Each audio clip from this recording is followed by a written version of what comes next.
दिन अकबर बीरबल की चतुराई से बहुत प्रसन्न हुए।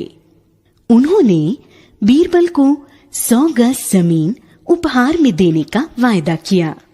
बहुत दिन गुजर गए, परंतु अकबर ने अपना वायदा पूरा नहीं किया।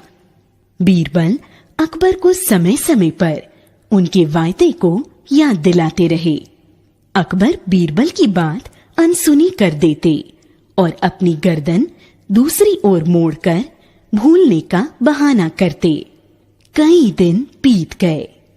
एक शाम अकबर और बीरबल नगर भ्रमण करने के लिए निकले। उन्हें भ्रमण करते समय मार्ग में एक ऊंट नजर आया।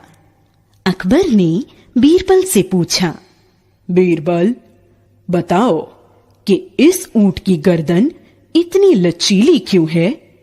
बीरबल ने चतुराई से उत्तर देते हुए कहा, महाराज, यह ऊंट पिछले जन्म में एक राजा था। एक दिन इसने प्रसन्न होकर अपने वजीर को 100 गज जमीन देने का वायदा किया था, परंतु राजा अपना वायदा भूल गए। जब भी वजीर उसे वायदे की याद दिलाता तो वे अपनी गर्दन मोड़ लेते और बात अनसुनी कर देते। अकबर को बीरबल की बात पर विश्वास नहीं हुआ। उन्होंने कहा, यह तो असंभव है।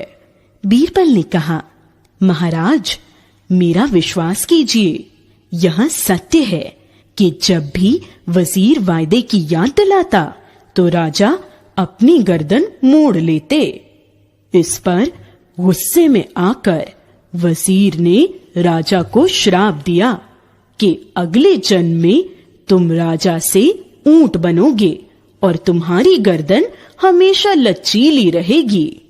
अकबर ने बीरबल द्वारा ऊंट की लचीली गर्दन की कथा सुनी। उन्हें बीरबल की चतुराई समझ में आ गई।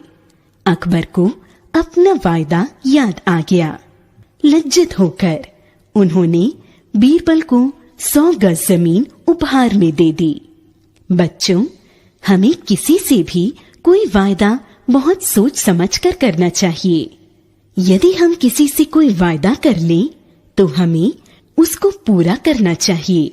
कहा भी गया है, रघुकुल रीति सदा चली आई, प्राण जाए पर वचन न जाए।